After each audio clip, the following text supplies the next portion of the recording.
Welcome to the F word, and in case you're wondering what the F stands for, it's food, of course. I've taken over this restaurant, and for the next 9 weeks, I'll be cooking seasonal 3-course meals for 60 invited diners. I've adapted my restaurant recipes so that everything I cook here is something you can cook at home. Between now and Christmas, we're going to eat, drink, talk food. If it's on your plate, in your fridge, or in your supermarket, it will be here. The F word's here and the F word's back. Catch my mother and I catch my dad. Let I love my mother and I love my dad. Wanna have all that they never had. The F word's here and the F word's back. Catch my mother and I catch my dad. Let I love my mother and I love my dad. Wanna have all that they never had.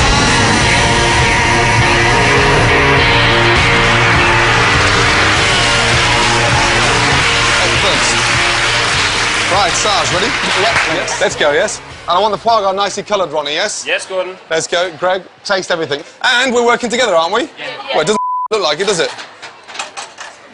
This Saturday sees the launch of the National Vegan Week, and in order to help celebrate, we're doing an amazing starter of lentils, cooked with carrots, leeks and celeriac, finished with a slab of foie gras. Also on the menu tonight, a fantastic herb-crusted rack and lamb that you can make this weekend. Just 59 days to go, meet the F Word Restaurant's Christmas dinner. Anthony all over the stone! Oh, no! And I filled the place with women to launch my campaign to get women back in the kitchen. Amongst the diners is Martine McCutcheon, who can't even boil an egg. I don't have saucepans or frying pans. I don't own one. And I've got paper plates, because then I can just chuck it in the bin. I don't have to wash it. Let's go, let's go, let's go. Quick. Now, foie gras can be duck liver or goose liver. This is actually duck liver, and it actually looks like a sort of block of butter. We get it really nice and crispy on the sides, and inside it should be served slightly pink, but you've got to be quick. If you leave it in the pan too long, it disappears. Let's go. Most people would never think of cooking foie gras, but it's so simple. Don't leave it to the restaurant chefs, try it at home. It's easier than frying an egg. Good. More salt in there, please. Come on, taste it. First of all, let me show you. Don't worry about starting with oil, you know that. Because foie gras is 90% what? Fat. Fat. So why are you putting fat in the pan?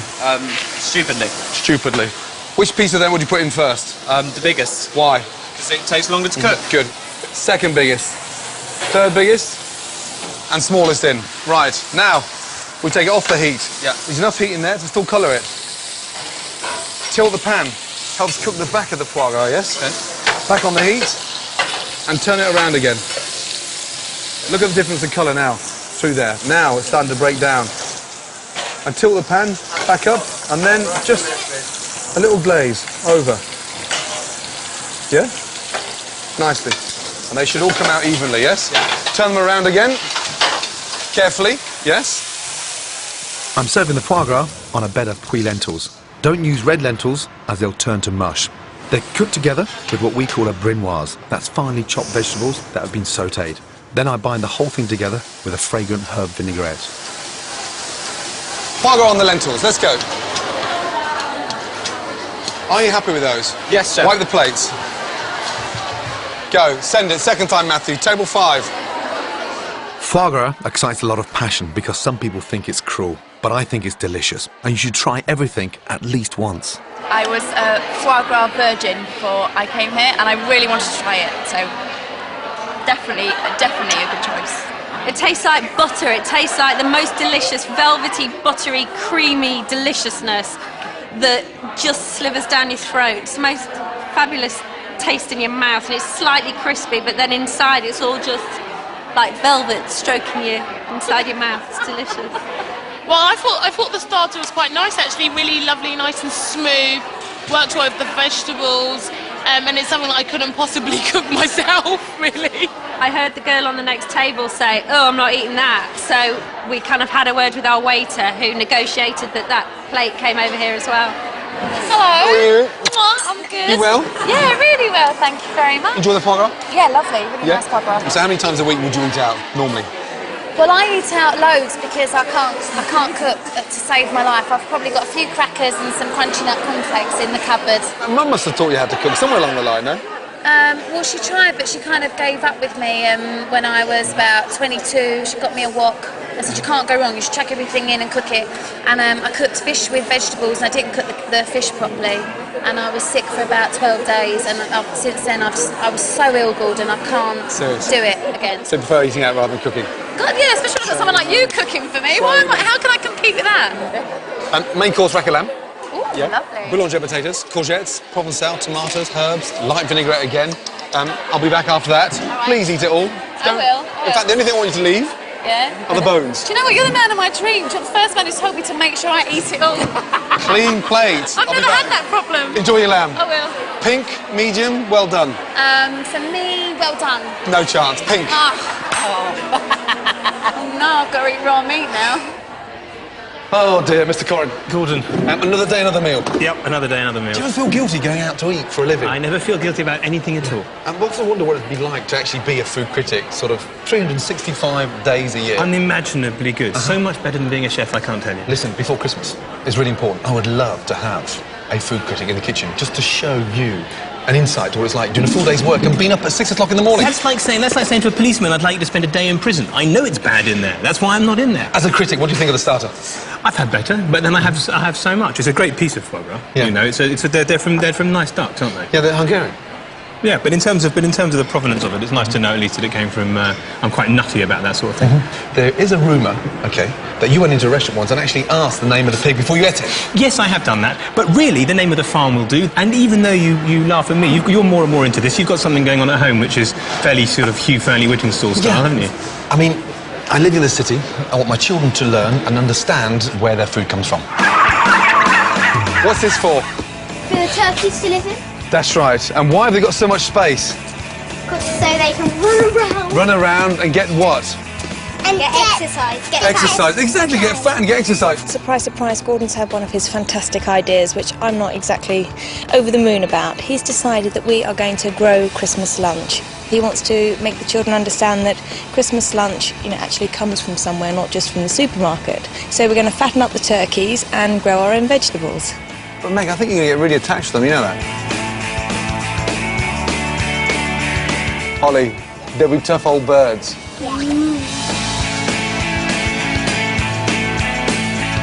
I want to hear the noise, though. No louder. Lily Pie, go, quick, jump on, come on, quick. Jump, and again jump, and again jump. They've got to be in this pen, and we've got to keep them away from the foxes. Okay. We've got a problem in this setting with foxes because there's a lot of them around, there's woods behind. What we're going to do is enclose everything with wire, chicken wire, and we're going to bury that into the ground 18 inches. Who's going to help me? Me. My once perfect garden that I've spent all summer having landscape gardeners is now going to be ruined. If you're naughty, you're sleeping out here with the turkeys as well. Yes? Yes, Dad. Okay.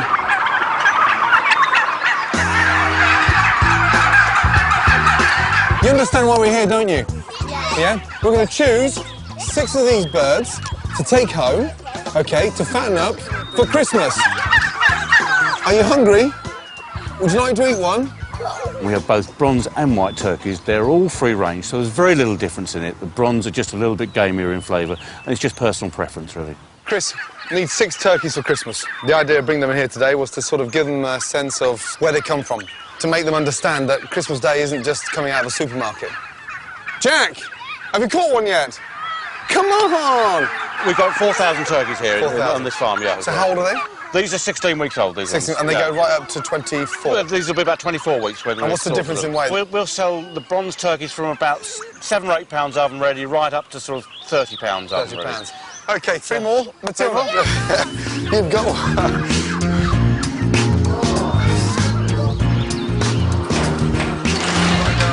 Bye, Chris. Thank you. Turkeys need a diet which is rich in cereals, and so we put at least 70% wheat, barley, oats into the diet, and that gives us a lovely finish and give Christmas lunch.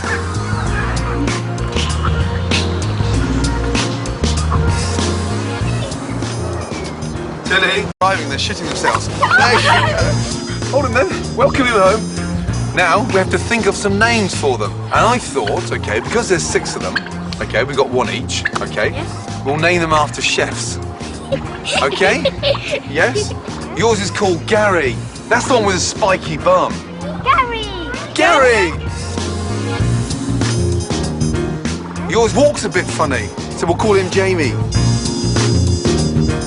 Oh no, look, there it is, the stubborn one down the end, the one who wants to be on The Lonely Bird. That's Delia. What's yours called, Lily Pie? Anthony, that's right, the little dumpy one. Like you. Oh, Jack, look after Nigella. This is the real sort of happy, chirpy chappy with a big neck. We'll call him Ainsley. Lily, why don't we take them through and just show them the oven very quickly? No, Open the door. Help! Daddy, no! Yes, he'll fit in. Right, listen. We've got to roast them soon. Daddy,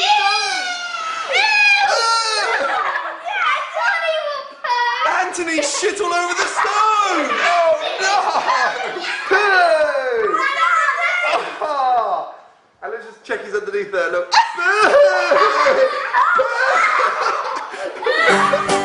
Right, put him into bed now, please. Come on, Anthony, move your ass. Get in there. That's right, do you want a little kiss on the breast? No, all right, only asking. Right, come on, say goodnight. Night, Delia. Right, Chris.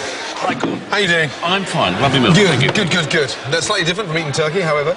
Yeah, but I have got to sort of just make sure my turkeys are fine with you. I can guarantee that the turkeys are in fine order, getting very plump and shitting everywhere. Just put it down to experience. Yep. You know, where there's money. Any tips that you may have that I could pick up on to sort of, I suppose, make them feel a little bit more at home? Just make sure they've got plenty of room, Yes. got plenty of food, water, and you let them in and out each day on time, OK?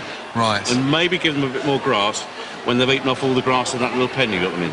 Give them more grass. It's worth it. So Nigella's plump breasts are going to taste a lot better than more grass in my back garden she eats. I reckon so, yeah.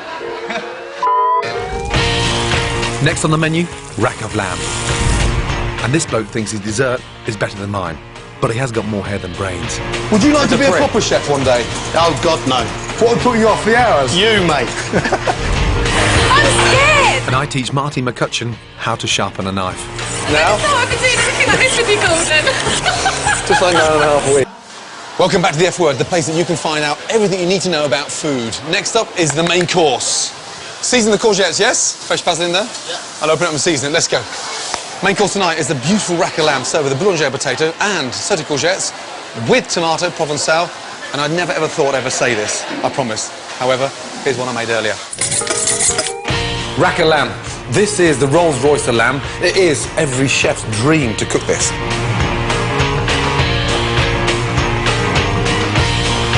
In kitchens, especially my kitchens, we always season on plates because we don't want to waste any salt, pepper. So once we've seasoned from a height, we then get the rack of lamb and almost sort of rub it in and let the lamb absorb all that salt and pepper, so we're wasting nothing.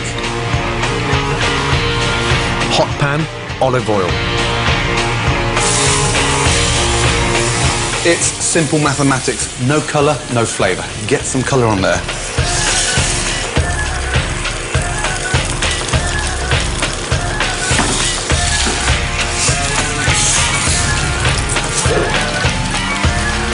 Skin side down, hot oven, 7 to 8 minutes. Herb crust. I'll just pick some parsley in. Parsley, rosemary, thyme. That parsley gives it a really nice dark green colour. Great parmesan and seasoning. And then just a drizzle of olive oil to bring it together. Blitz it.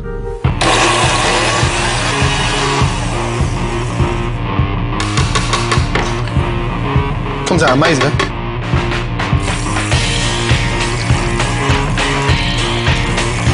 Firm with the spring, and it will be cooked perfectly pink.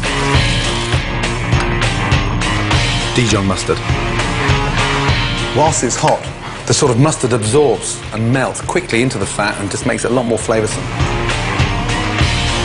And it's almost like sort of dipping your lolly in sherbet. Crisp the breadcrumbs, 3 to 4 minutes.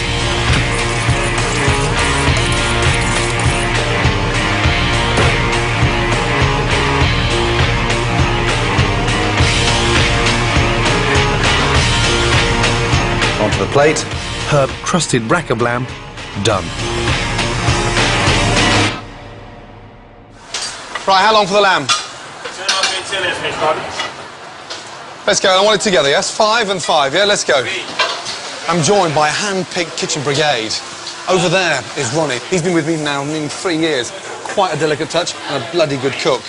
Greg, this guy used to be a management consultant until he saw the pilot light, and he cooks as if he's been in the kitchen 20 years. He's only been in trade 3 years. And every chef has a right-hand man, and my right-hand man is Sarge. He's been by my side now for close to 10 years. The other two cooks in the kitchen, who look absolutely petrified, are our trainees. We call them commies. Matthew's a 20-year-old waiter who's desperate to make the step into the kitchen. Miller is 24 and works in corporate hospitality. She's passionate about food, but can she handle being bossed about? Move your ass. Neither of them has worked in a professional kitchen before. With the lamb, we're serving a boulanger potato. The most important thing about this particular potato is like a layered cake. Got these wonderful caramelised onions, potatoes, onions, and then it's cooked with a really nice stock, so it acts as a bit of a sauce. Perfect for this time of year, and perfect with a lamb. Lamb, please. Boulanger potatoes are easy to cook, but look sophisticated and are absolutely delicious. Simply fine slice of potatoes and lay them in a dish with sautéed onions. Season between the layers and pour some chicken stock over the top. Into the oven for 15 minutes and that's it, like dauphinoise, but if anything, healthier and easier. Let's go, Ronnie. Lamb in. 4 minutes on the hot plate. Yep. And serving with the lamb, we've got sort of sauté courgettes with tomato, like provençal, finished with a little bit of balsamic vinegar. Courgettes are a very difficult vegetable to cook because a lot of people don't cook them enough. So therefore they get a little bit slimy, but sauté them in olive oil, beautifully done with salt, pepper, finished with a tablespoon of balsamic vinegar. It's a really nice way of eating them. Just smell that now in front there. Smell in there. Yes? Okay. How long for the first lamb? 2.5, please, Gordon. How long? No, come on. Yeah, no, I started already. I said both, 5 and 5. Come on, let's go then. Yeah. Yes? 2.5, right. I want 2 pans done at any one time. Sarge? Don't send anything yet. Yes. Go on, Matthew. How long on that lamb? Never thought I'd say that. No. Listen, don't come here. Hey, I'm helping you. Yeah. Yeah? Don't take the piss out of me. Sorry. I'm helping you. So what the are you shouting at me? How long Sorry, the lamb? chef. Or are you that stupid? So I'm here to help you, and now you're shouting at me how long the lamb. Yeah. Slice the lamb. Yeah. Do it yourself. Sorry, chef. Let's go, Miller. Stupid. Pull the plates in towards you so you can see them all the way around. Shake the bottle, Miller. Shake the bottle. Why are we shaking it, Miller? To make sure it's emulsified. So, exactly. So it's evenly distributed. Come on, let's go. Right, let's go. Come on. Yes. Come on, Matthew. Start sending. Start sending, Matthew. Clean your plates. Come on. 6 on 5, Miller, yes? Matthew, 6 on 15, yes? Check what you're doing. Go. I've got 6 on 15, please. Let's go. So to follow, rack of lamb, pomme boulangère and courgette à la provençale. It's enormous. Et c'est bien. Fantastic. Bonne continuation. Let's go. Work with both hands, Matthew. Speed up. Ladies, how are we doing? Yeah, good to see you. I'd like to see you with a bone in your mouth. Happy? Very happy. Yes, good. I thought it was lovely. The lamb was cooked to perfection. I love the lamping. You're going to finish that? Yes, I am. Yeah, I'll get upset if you don't finish it, you know that. How many glasses of wine have you had? Quite a lot. Quite a lot, fantastic, yes? Good to see you. I was vegetarian until 2 weeks ago, and I'm converted 110% now. I did think it was a bit pink, but the taste is just fantastic, absolutely fantastic. Laughing and singing, hello. Oh no, you devoured it, you finished it. Do you know what, I loved it. Serious? I've never had lamb rare before. I've always been a bit scared of the blood, but I love this. It's nice, not too much blood oozing out. No, and this time of year, autumn, has to be the perfect time. You said you don't cook at home. You must sort of cook something. Must be I don't know. I do toast, and I do scrambled eggs. In a microwave, you put it in, I put a little bit of butter and a bit of sea salt in because it makes me feel like a chef. You cook scrambled egg? Yeah. In a microwave? Yeah. I don't have saucepans or frying pans. I don't own one. And I've got paper plates, because then I can just chuck it in the bin. I don't have to wash it. Beautiful kitchen, nothing in No it. plates? Nothing. Microwave to cook scrambled egg in? You got any knives in the kitchen? A couple of normal ones, yeah.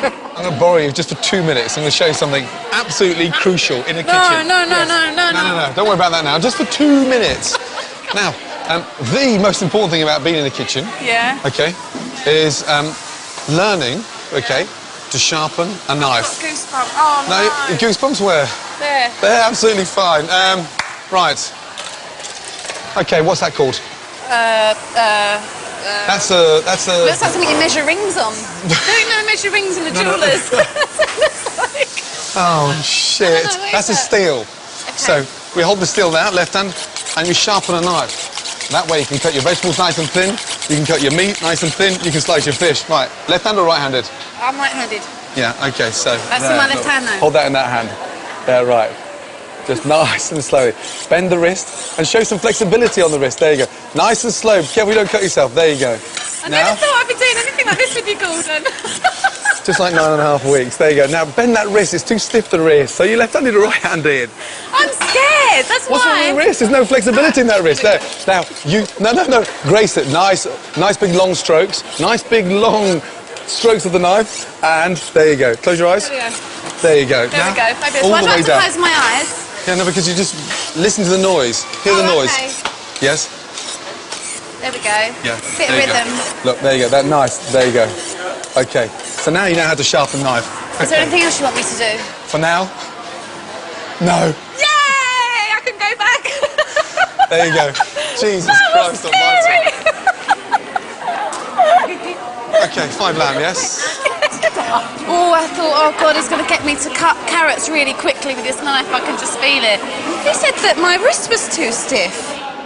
You probably weren't relaxed. I said I'm scared. I thought he was sort of a bit of an innuendo with it, and I thought I'm not happy about that. That would do me no good whatsoever. Your concentration face. Oh, I know, but he said close your eyes. I thought, oh God, what's he going to do to me? I've got a knife in my hand. That's a brave man to ask me to have a knife and sharpen it with my eyes closed. Yeah. That's a brave man. Gordon Ramsay, you're a brave man. Goodness gracious, I'm shaking.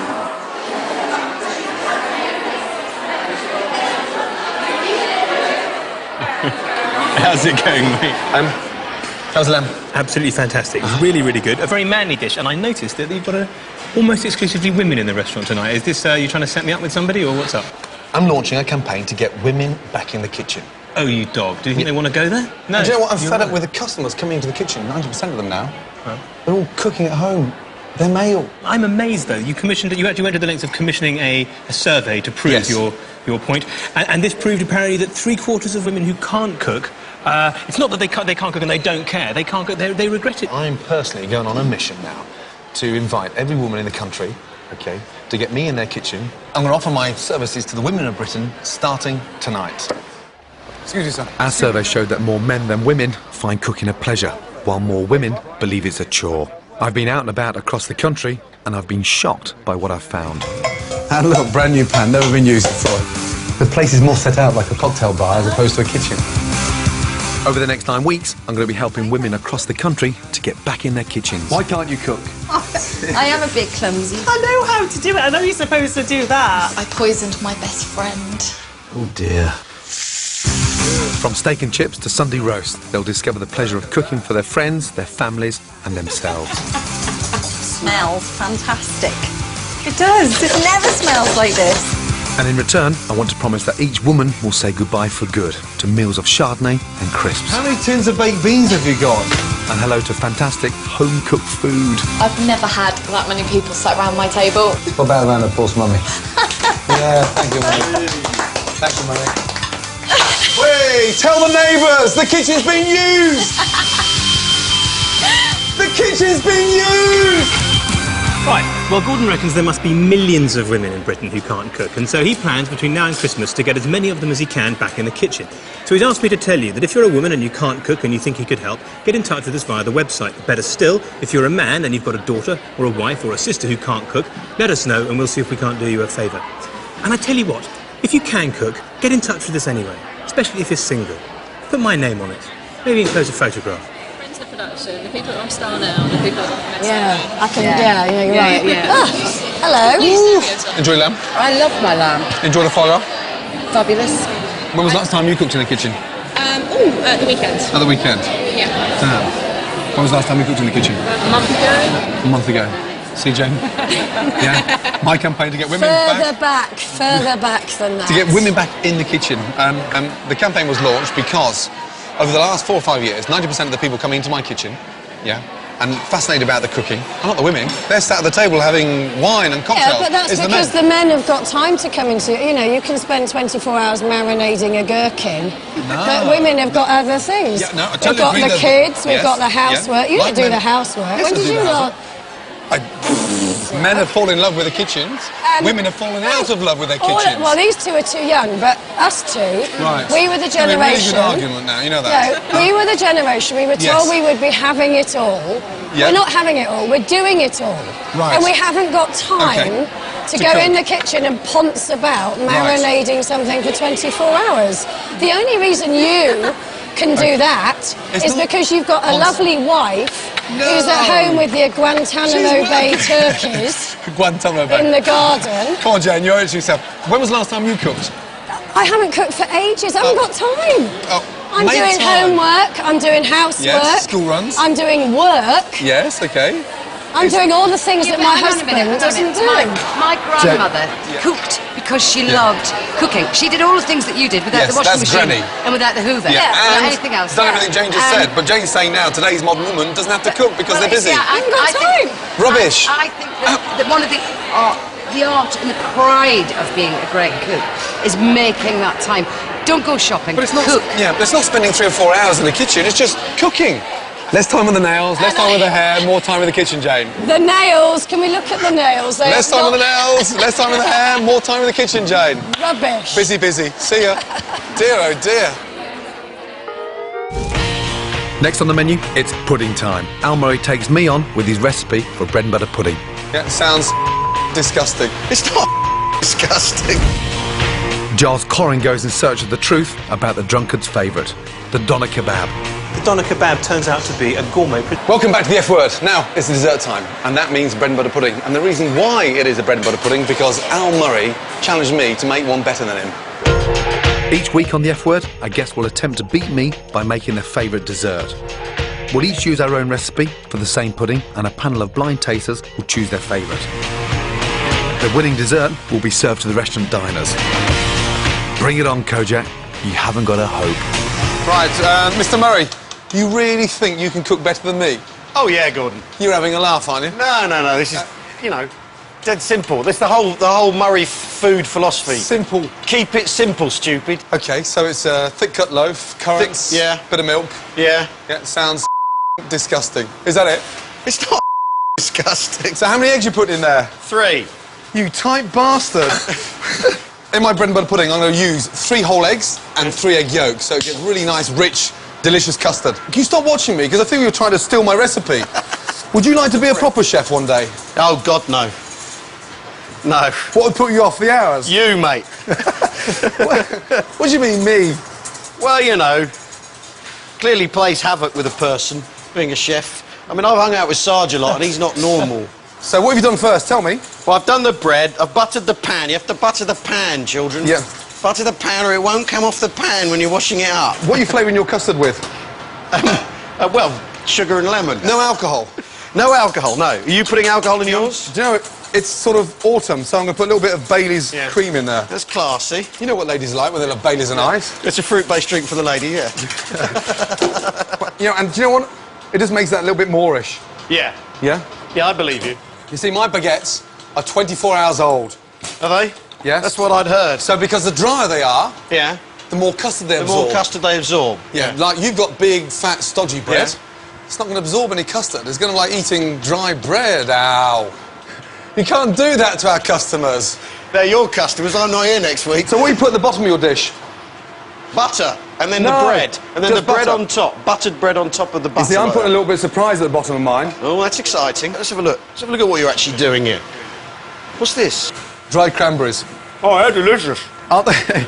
It's just a relief I've got cystitis, because it's exactly what I need. I know, come on. Hey, that's unfair. Now, I haven't tasted yours. That's good for the urinary tract, that is. Is it? Yeah, it is, actually. Have you soaked these? Yes. They're quite juicy. Just in hot water, that's all, just to sort of rehydrate them a little bit. Oh, right. So anyway, before I was so rudely interrupted, you get the custard, right, which I didn't bother cooking, right, because there's no point, it's going to cook in the oven anyway, right? He's complicating it again.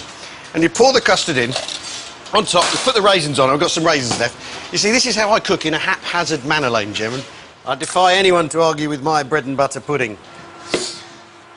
OK, whilst Al is making this bread and butter sandwich full of raisins, what we've got here is the most amazing sort of soaked 24-hour-old baguette, and it's done with a sort of Bailey's custard.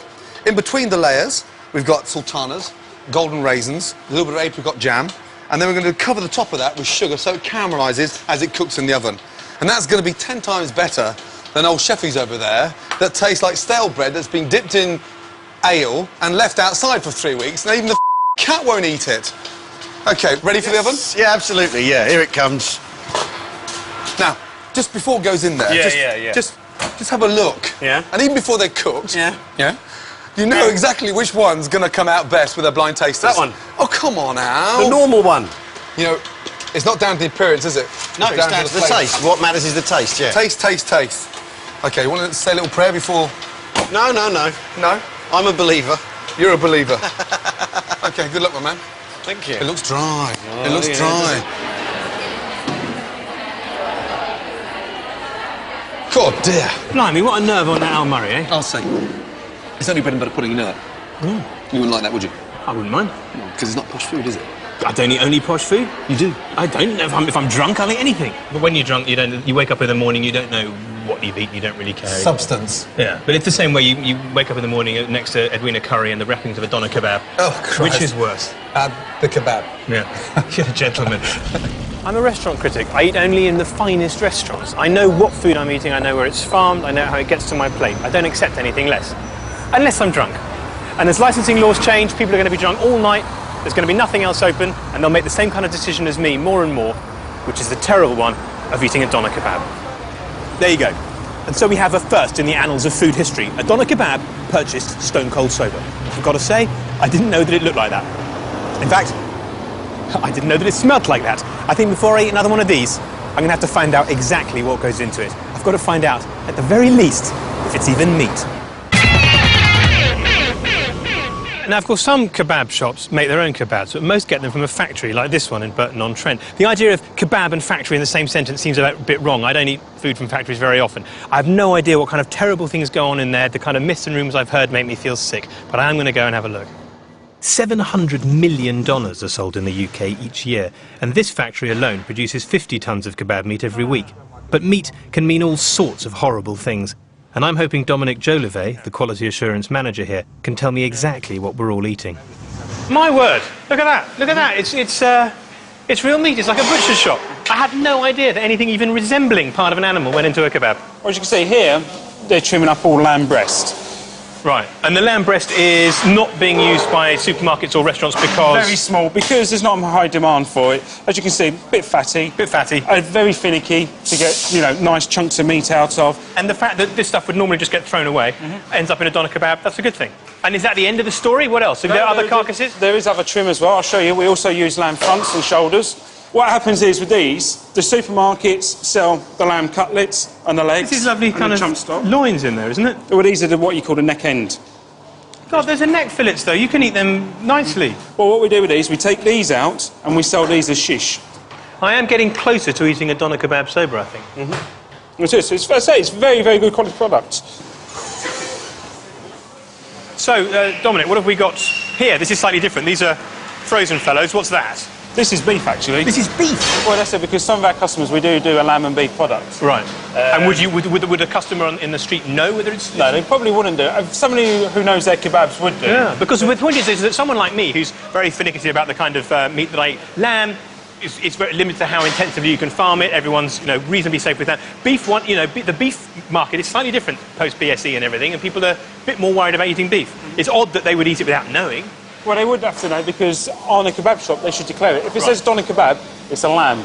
Right. If it says kebab, then it may be lamb and beef. Ah, that's a crucial distinction to know. It's got to say doner. If it doesn't say doner, it could be anything. This is where all the spices and herbs are blended. Oh, get away, herbs and spices in a doner kebab. We have salt, garlic, oregano, coriander. So we use an awful... That's incredible, isn't it? That sounds like Gordon Ramsay at Carriages. That's the poshest thing I've ever heard. The doner kebab turns out to be a gourmet production. Thank you. That's fascinating. This is where we make all the handmade doners and where the ones that come pumped out in the machine are finished off. You're the king of the kebabs, yeah? The Sheikh of Shish. How long does it take to make one of these whoppers? 5 minutes. 5 minutes? Yeah. You're a real artist then. I mean, I don't think Gordon Ramsay could do a thing like this. It's lovely stuff. Do you ever sort of nick a bit and eat it as you're... No, I don't eat. You're not hungry, you've had breakfast. Well, you can eat it raw, though. You can eat it, but nothing wrong with it. But that's all right. Yeah, it's okay. Nice. Yeah. I don't think it would fly out of the shops, you? With the skin first? No, small first. Meat? Small? Yes. Small, that size, yeah? You have to measure it like I measure in my mind. I think that's exactly the right size. No, so that's I need too big.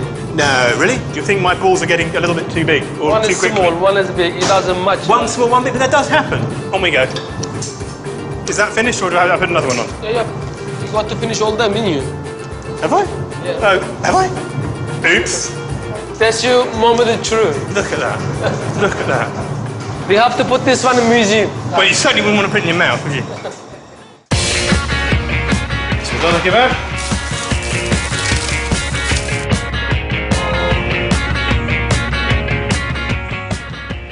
So here we are then, the first doner kebab ever built by a restaurant critic.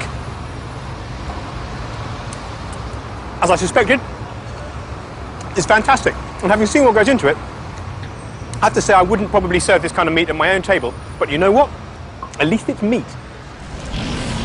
I tell you what, Al, it's not just kebabs that Giles Coren eats when he's drunk, you know that.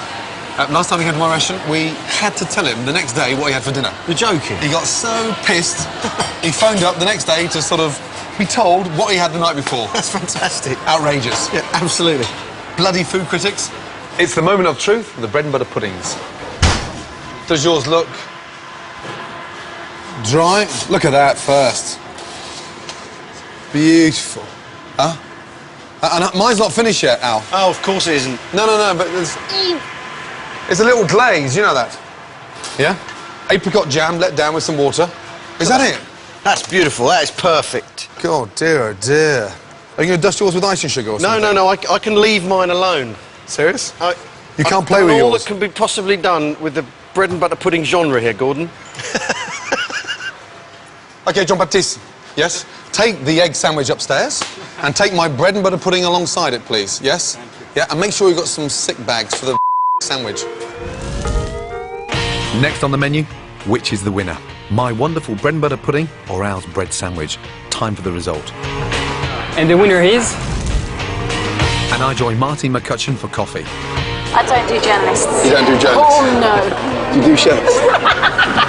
Welcome back. Now, for me, a very crucial time, because it's now the time to find out which dessert is the winner. Is it my delicious sumptuous bread and butter pudding, or is it that sort of sliced white bread egg sandwich of Al Murray's? Pretty obvious, isn't it? The moment of truth. It's important that the pudding judges know what they're talking about, so I tested the palates of our diners as they arrived. The ones who could recognise different flavours will go on to choose which dessert is best. They're blindfolded, so they're only assessing the food by taste. A lucky break for Al. If his was judged by looks, it would be disqualified straight away. I want you to identify these combinations. First combination. Ready, Vic? Open, wide, and in. Open wide, please. What is in there? What does that taste of? I don't know what that is at all. What's the fruit first? You should know what it is. Grape. Grape. Beef and apricot jam. Is it a fish? What does that taste of? Something fruity anyway. Roast pork Roast pork with apple. with apple. Well done. So that is what? That's Apple. horrible. Was that it was really chewy and bouncy, like a slug or something. Off the spoon. Had that with my sushi last night. So that is what? Roe. Well done. Now, open wide. Lovely. Okay. Here we go. I can taste strawberries. No, not strawberries, tomato. Thank God you said that. Some kind of grass. Grass? I don't know. Chew it and taste and... I don't really like it. Or, oh, it's a bit pepperminty. Would you like to smoke it? Is it where you get confused? What does it smell of? Come on, Dorothy. Definitely seafood. Seafood. Salmon? And... Take it all in. Good girl. What's that taste of? Mozzarella. Good, well done. What does it smell of? Tomato. Tomato. What's the green leaf? Basil. Well done. Well done, well done, well done. The ones who got most foods right became our pudding judges. Let's see what they think. This is dessert dish number 1. Thank you. Fruity, soft. You don't like it? No. This is dish number 2. That's much nicer. Yeah, that is There was nice. a real difference. Real definitely. difference. You can actually smell it as The well. other one was a bit too soggy. The moment of truth has finally arrived. There is one winner, Of course there's one winner. and the winner is... Well done, Al. Get out. Justice! Fantastic! Are you sure? They found you too heavy, actually. They found mine too heavy? Yes, indeed. That can't be true. I'm afraid it is, Gordon. So, well done, Al. You know when you go outside this door and turn left by the traffic lights? That's called a job centre. Really, yeah. Dear, oh dear. Now... I can't believe that Al's monstrosity is going to be served in my restaurant.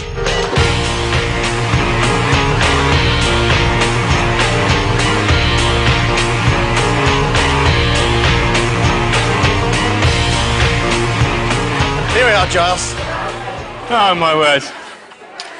Good God, what's that? When am I getting pudding? It's bread and butter pudding. You didn't eat it? No, it was very sweet and it was, you know, it's what you want after something savoury, but it was a bit gloopy. Yeah. And it wasn't very warm. And No.